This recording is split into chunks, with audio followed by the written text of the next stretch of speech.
আজকের আলোচনার বিষয় হচ্ছে তুলা রাশির ৭ই নক্ষত্র এপ্রিল ২০২৬ কেমন যাবে সেই বিষয় নিয়ে আমি আলোচনা করব। মাসের শুরুতেই আপনাদের যে রাশির অধিপতি শুক্র আপনাদের রাশির সপ্তম ঘরে থাকছে, অর্থাৎ মেষে থাকছে। সেক্ষেত্রে আপনারা জীবনসঙ্গীর প্রতি আপনাদের মনোযোগ বৃদ্ধি করবেন এই মাসের শুরুর থেকেই, এবং ক্রমান্বয়ে এই মনোযোগ বৃদ্ধি পেতে দেখা যায়। অর্থাৎ মাসের যখন একটা সপ্তাহ পার হচ্ছে তখন এই মনোযোগটা আমরা বাড়তে দেখি। মাসের মোটামুটি 15 তারিখ পর্যন্ত জীবনসঙ্গীর সাথে আপনার বোঝাবুঝির মাত্রাটা বেশি থাকবে, এবং আপনারা একটা জিনিস জানেন যে কোনো কিছুই মাত্রাতিরিক্ত কখনো ভালো হয় না। তো ঠিক সেই কারণে মাসের 15 তারিখের পর থেকে, অর্থাৎ প্রথম ভাগ দ্বিতীয় ভাগ, তো দ্বিতীয় ভাগে দেখা যায় 15 তারিখের পর থেকে জীবনসঙ্গীর সাথে আপনার একটা মতের অমিল হবে, এবং এটা দুইজনের মধ্যে একটা দূরত্ব তৈরি করবে। অনেক সময় থাকে না যে দুইজনের সাথে দুইজনের ভাব ভালোবাসা একটু বেশি, ঠিক সেই কারণে অভিমানের মাত্রাটাও ওই রকমই হয়ে থাকে। বিচ্ছেদ না, কিন্তু সেটি হচ্ছে অভিমান। সেই বিষয়টা মাত্রাতিরিক্ত দেখা যায় এই মাসের শেষ ভাগে। তো সেটা ধরেন 16 তারিখ থেকে শুরু হবে, 16 তারিখ থেকে শুরু হয়ে মাসের একেবারে শেষ ভাগে এই বিষয়টা একটু প্রবল হবে, তারপরে মিটমাট হবে। মিটমাট বলতে কীরকম, দুইজনের মধ্যে একটা অনেক সময় আমরা ইনডিরেক্ট কথা বলি, ইনডিরেক্ট কথা অর্থাৎ ইনডিরেক্ট কথা বলতে কথার মাধ্যম দিয়ে বোঝানোর চেষ্টা করা, অর্থাৎ আর একজনকে শুনিয়ে আমরা কথা বলি। একজনের সাথে কথা বলছি কিন্তু শোনাচ্ছি তাকে, এরকম আমরা কথা বলি। মাসের শেষ ভাগে আপনারা এই কাজটা করবেন। এই হচ্ছে আপনাদের দাম্পত্য জীবন। তবে মাসের প্রথম ভাগে আপনি যে আপনার জীবনসঙ্গীর প্রতি অনেক বেশি ডেডিকেটেড থাকছেন, সেই কারণে এই অভিমানের মাত্রাটা এরকম দেখা যায়। তারপরেও এই মাসে শুক্রের যে অবস্থান, তাতে 7ই নক্ষত্রের জন্য পজিশনটা যথেষ্ট ভালো। শুক্র সপ্তমে থাকছে, সেখানে ব্যবসার ঘরকে দেখছে। ফলে এই মাসে যদি আপনার ব্যবসা বাণিজ্য থেকে থাকে, অবশ্যই আপনি ভালো করবেন। উভয় ক্ষেত্রেই মাসের শুরু বা শেষ উভয় ক্ষেত্রেই ভালো করবেন, এবং যতই দিন যাবে আপনার ব্যবসার উন্নতিটা বেশি। কেন বেশি সেটি বলি। আপনারা দেখেছেন যে আপনাদের যে সপ্তম ঘর, সেখানে শুক্র আছে। এই শুক্র যতক্ষণ থাকছে সেই সময়ে শুক্র প্রচুর পরিমাণে অর্থ সম্পত্তি আপনাদেরকে দেবে, ব্যবসা বাণিজ্যের ক্ষেত্রে কৌশল অবলম্বন করার জন্য সহযোগিতা করবে। আর এরপরে এখানে রবি আসছে। রবি এইখানে অনেক বেশি শক্তিশালী হয়, ফলে ব্যবসা বাণিজ্যে চরম উন্নতি নির্দেশ করে এবং অনেক পরিচিতি নির্দেশ করে।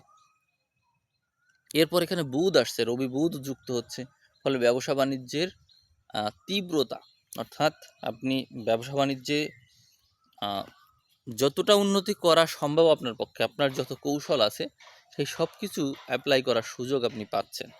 তাহলে যারা ব্যবসা বাণিজ্য করেন তারা অনেক ভালো করবেন, এক্ষেত্রে কিন্তু বোঝাই যাচ্ছে। আর যারা অলরেডি বিবাহিত আছেন, এপ্রিল মাসে তারা জীবনসঙ্গীর কাছ থেকে অথবা তার ফ্যামিলি থেকে লাভবান হবেন।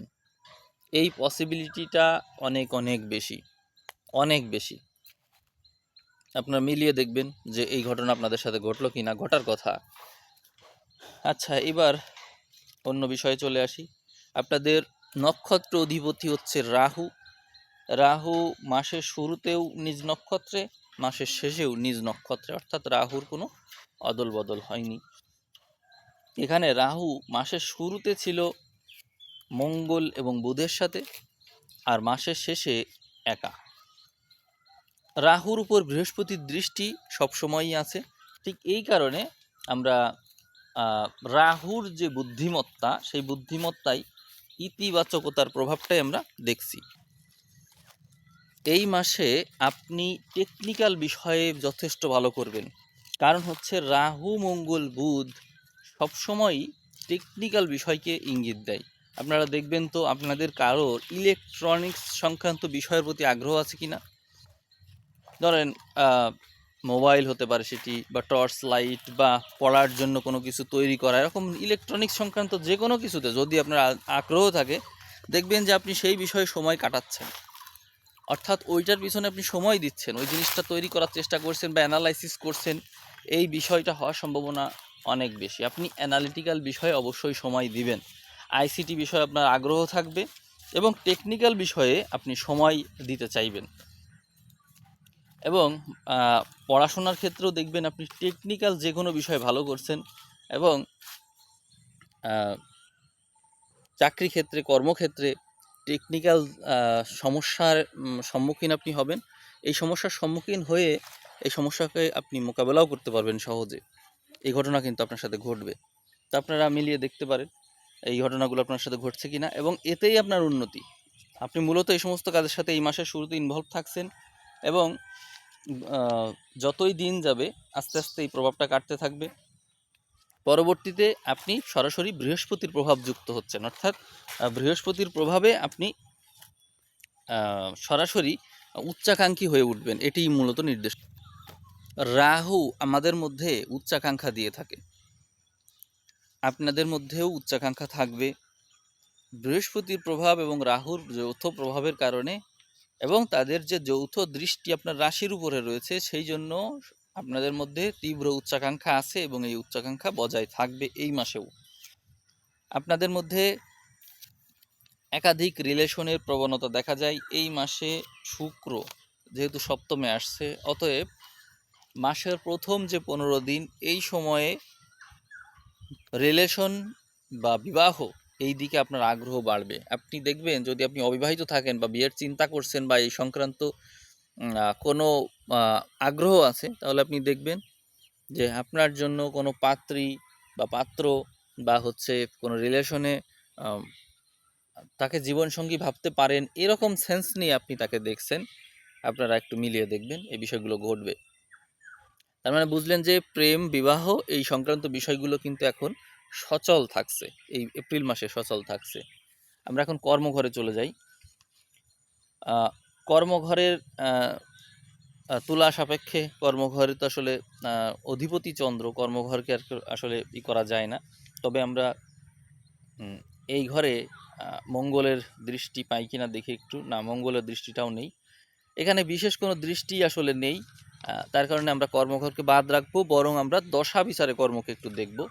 তো জীবনের শুরু হচ্ছে আপনাদের রাহুর দশা দিয়ে, একটা দীর্ঘ সময় আপনারা রাহুর দশা পেয়ে যান।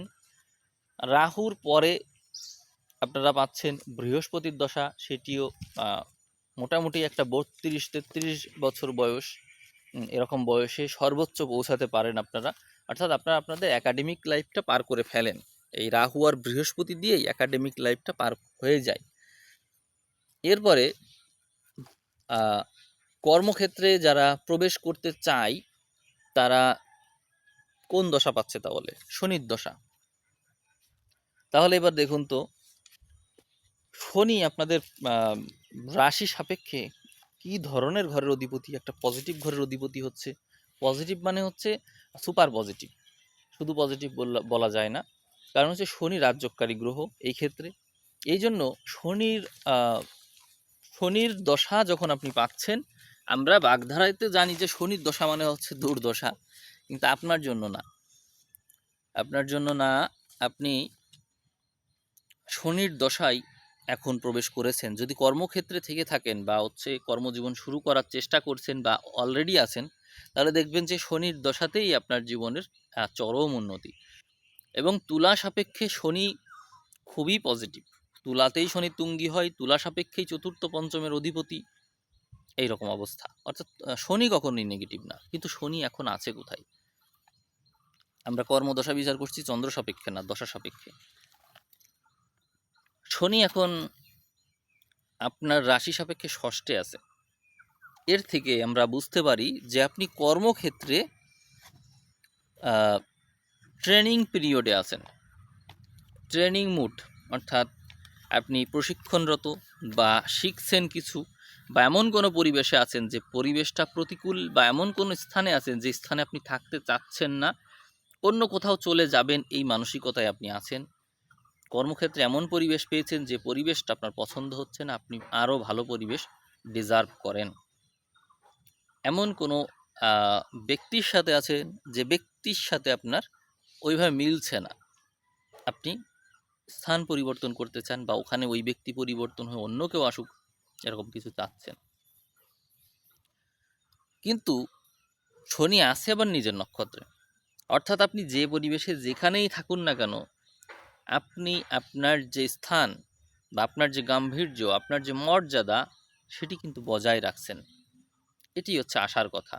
আপনারা মিলিয়ে দেখবেন যে আপনারা যেখানেই আপনাদেরকে রাখা হোক না কেন, আপনারা আপনাদের মর্যাদা বোধ এগুলো আস্তে আস্তে বৃদ্ধিই করছেন, আপনাদের যোগ্যতা বাড়ছে, এটা নিয়ে কোনো সন্দেহই নাই। অতএব কর্মদশায় বলতে হবে যে আপনি ভালোই করছেন। কিন্তু শনির দশা তো আর একদিন না। এই এপ্রিল মাস সাপেক্ষে যদি এখন আমরা শনির দশার দিকে তাকাই, তাহলে কি দেখতে পাই? শনির সাথে আমরা মাসের শুরুর দিকে রবিকে দেখতে পাই, শত্রু গ্রহ। অতএব এই মাসের শুরুতেই প্রতিকূলতার সম্মুখীন হতে হবে, আপনাকে আলো এবং অন্ধকার একসাথে ফেস করতে হবে। আপনারা দেখবেন যে কোনো কাজেই আপনারা আশার আলো দেখতে পাচ্ছেন না, আপনাদের গুরু স্থানীয় ব্যক্তি, অর্থাৎ আপনাদের চেয়ে বয়সে যারা বড়, এরকম ব্যক্তির সাথে আপনাদের ঝগড়া বিবাদ, তারপরে হচ্ছে মতানৈক্য, মানে মতের অনৈক্য, আমার হয়তো উচ্চারণে ভুল হয়েছে, তারপরে হচ্ছে সমঝোতা মীমাংসা, এরকম নানান বিষয় অবশ্যই আসবে এই রবির সাথে শনির সংযোগের কারণে। এতে আপনি অনেক কিছু ক্লিয়ার হবেন, স্পষ্ট হবেন, আপনি বুঝবেন যে আসলে মধ্যস্থতা কি, সমঝোতা কি, এবং কোন পরিস্থিতিতে কি বলতে হয়, কি করতে হয়, এই নলেজটা আপনার আসবে। অর্থাৎ নলেজ অর্জনের সময় আপনার নিকটে তা মাসের শুরুর 15 দিন পর্যন্ত থাকছে। এরপরে শনির সাথে আমরা মাসের এক সপ্তাহ পরেই, জাস্ট এক সপ্তাহ পরেই দেখতে পাই শনি, মঙ্গল এবং রবি আরও কঠিন পরিস্থিতি। অর্থাৎ আপনি আপনার জীবনে যে সমস্ত স্টেপগুলো নেবেন, সেখানে প্রতি ক্ষেত্রে কনফ্লিক্ট থাকবে। কনফ্লিক্ট যেরকম আচার আচরণে আপনার মধ্যে উগ্রতা লক্ষ্য করা যাবে। মানে আপনি যদিও এরকম না, আপনি টেকনিক্যাল, সব কিছু টেকনিক্যালি হ্যান্ডেল করে থাকেন, কিন্তু এই সময়টা একটু কঠিন হবে আপনার জন্য। দেখা যাবে যে যত রকমের উটকো পরিস্থিতি আপনার সামনে আসছে, এবং আপনারও মাথা গরম হচ্ছে, আপনাকেও দুর্ব্যবহার করতে হচ্ছে, আপনার ভাষাও খারাপ হচ্ছে, আপনিও গালিগালাজ করছেন। এইটা কেন হবে? এর কারণ হচ্ছে আপনার যে কর্ম, সেই কর্ম নির্দেশক গ্রহ শনি, যারা দশায় শনিতে আছেন, তাদের এই গ্রহ, এই যে মঙ্গল এবং রবি, এই যুক্ততা, এটা আপনার তেজকে বৃদ্ধি করে দিবে, অবশ্যই তেজ বৃদ্ধি করবে। আপনি যত ঠান্ডা মেজাজের মানুষই হন, এটা চ্যালেঞ্জ করে বলা যায় যে আপনার রাগ বাড়বে, অনেক রাগ বাড়বে। আপনারা দেখবেন এই শনি মঙ্গল এবং রবি সংযোগ, এটা কারোর জন্মছকে স্থায়ীভাবে থাকলে সেটিকে শুভ হিসেবে কখনোই কেউ দেখে না। তবে অ্যানালাইসিসে ভালো। অ্যানালাইসিস মানে ধরেন কোনো একটা সার্কিট বানাবেন, কোন একটা সকেট বানাবেন, বা কোনো এমন কিছু করবেন যার জন্য যথেষ্ট ব্রেন খাটাতে হয় ঠান্ডা মাথায়, সেটি আপনি পারবেন, ওইটা ভালো। ঋণ পরিশোধ করবেন, কোনো কিছু থেকে বের হবেন, কাউকে কাউকে বিশ্লেষণ করবেন, এগুলো ভালো। কিন্তু আপনার সাথে ব্যক্তিদের যে সংঘর্ষ, পারিবারিক যে বিষয়, বিপদ, পারিবারিক কলহ, পারিবারিক বিবাদ, এগুলো কিন্তু বাড়ছে, সংসার জীবনে বাড়ছে। ওই যে জীবনসঙ্গীর সাথে আপনার যে ভাব ভালোবাসা, সেখানেও দেখুন সম্পর্ক থাকছে না, টিকছে না, দূরত্ব তৈরি হচ্ছে। আপনার কিন্তু রিলেশনশিপের জায়গাটা ভালো নেই, আপনি মানে ধরে রাখতে পারছেন না, ব্যালেন্স করতে পারছেন না, সম্পর্কে ইমব্যালেন্সের মাত্রা প্রবল। এটি আপনি ফেস করছেন। তুলা তো আসলে সবসময় ব্যালেন্স করতে চাই, সবসময় ব্যালেন্স করতে চাই, ব্যালেন্স থাকলে তো ব্যালেন্স থাকতোই, আপনার এখানে ব্যালেন্স নাই। অতএব আপনি ব্যালেন্স করতে চাচ্ছেন, এবং সংগ্রাম সংঘর্ষ চলছে, আর এই সময়টাই বেশিই চলছে শনির দশায়। এবার শনির দশা যদি পার কেউ করে ফেলে, তাহলে সে বুধের দশা পাচ্ছে। তাহলে বুধ কোন পজিশনে আছে? বুধের দশাও তো যথেষ্ট, আমি মনে করি যে অনেকেই বুধের দশায় আছেন। বুধ মাসের শুরুতেই দেখছি রাহু মঙ্গল বুধ, কথা একই। অর্থাৎ মাসের শুরুর দিকে দেখা যাচ্ছে আপনি যে ঝগড়া বিবাদে লিপ্ত হচ্ছেন, যা বললাম ওই ক্ষেত্রে, যে আপনার ভাষা ঠিক থাকবে না, আপনি দুর্ব্যবহার করবেন, আপনি মানুষের কথা শোনাবেন, অকথ্য ভাষায় গালিগালাজ করবেন, এগুলো হবে আপনার সাথে, আপনি করতে বাধ্য। এরকম সিচুয়েশনটা এরকম। মাসের প্রথম সপ্তাহ, এপ্রিল মাসের প্রথম সপ্তাহে আপনার সাথে এগুলো ঘটবে, এবং পরের যে সপ্তাহ সেখানেও শনি মঙ্গল বুধকে আমরা দেখতে পাই, অর্থাৎ সিচুয়েশন ওই একই। স্নায়বিক সমস্যা হতে পারে, তারপরে হচ্ছে বিরক্ত হয়ে যেতে পারেন। আপনাদের খেয়াল রাখতে হবে, যাদের বয়স বেশি হয়ে গেল তারা স্নায়বিক সমস্যায় পড়তে পারে, নানান রোগ ব্যাধি কিন্তু আপনাকে ঘিরে ফেলতে পারে, কোনো না কোনো টেনশন, স্বাস্থ্য সংক্রান্ত টেনশন আপনাকে কিন্তু ফেস করতে হচ্ছে। আপনি মারা পড়ে যাচ্ছেন বিষয়টা এরকম না, বা আপনি শয্যাশায়ী হয়ে যাচ্ছেন বিষয়টা এরকমও না, কিন্তু স্বাস্থ্য বিষয়ক একটা টেনশন আপনার মধ্যে তৈরি হয়ে যাবে, যে কোনো কারণে হতে পারে। আমরা তাহলে কর্মক্ষেত্রকে বুঝলাম। এবার যদি বলেন যে আমি জীবনের প্রায় আর একটু বয়সের দিকে, সেই ক্ষেত্রে বলবো যে আপনার তাহলে কেতুর দশা আসবে। কেতুর দশায় এখানে কেতু নিজ নক্ষত্রে আছে, এবং কেতুর উপরে শুরুর দিকে তো বেশ কিছু গ্রহের দৃষ্টি ছিল, তার কারণে কিছু জটিলতা চলে আসছিল আপনার জীবনে, আস্তে আস্তে এটা কেটে যাচ্ছে। ফলে মাসের 15 তারিখও লাগবে না, মাসের মোটামুটি প্রথম সপ্তাহের পর থেকেই দেখবেন যে 7-8 তারিখের পর থেকেই দেখবেন যে ক্লিয়ার, অর্থাৎ ঝামেলা মোটামুটি মুক্ত, একেবারে পুরোপুরি মুক্ত না, কারণ এই ঘরের অধিপতি রবি তো ঝামেলায় থাকছে। অর্থাৎ এপ্রিল মাসে আমরা দেখব যে এপ্রিল মাসের প্রথম যে 15 দিন, এই 15 দিনে আপনার ঝামেলার মাত্রাটা বেশি, কারণ রবি তখন শনির সাথে যুক্ত থাকছে। তাহলে আমরা যাদের কেতুর দশা চলছে তাদেরকে বলবো মাসের প্রথম 15 দিন খুব বেশি সাবধান থাকুন, বিপদ আপদের মাত্রা অনেক বেশি আছে, কোনো না কোনো রোগ ব্যাধি, অসুস্থতা বা কোনো দুর্ঘটনায় আপনার সমস্যা হতে পারে, এই রিস্কটা কিন্তু বেশিই আছে এই মাসে।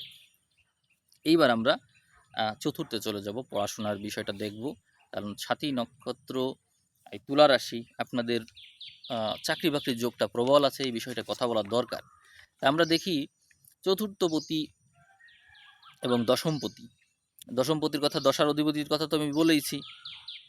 এখন আমরা চতুর্থ ঘরটা দেখব, পড়াশোনা আপনারা করতে পারছেন কিনা, আর বুদ্ধিমত্তার ঘরের কি অবস্থা। চতুর্থ পঞ্চম দেখলেই হচ্ছে, চতুর্থ পঞ্চম দুটোই তো শনি আছে ষষ্ঠে, এবং যে সমস্ত গ্রহের সাথে থাকছে তা কনফ্লিক্ট সৃষ্টি করে, ফলে পরীক্ষার সময় আপনারা আনএক্সপেক্টেড রেজাল্ট করবেন। আনএক্সপেক্টেড মানে হচ্ছে যা ভালো করতে চেয়েছিলেন হয়ে গেল মন্দ হয়ে যাচ্ছিল হয়ে গেল ভালো, তবে অধিকাংশ ক্ষেত্রে মন্দ হওয়ার সম্ভাবনাটাই বেশি থাকছে।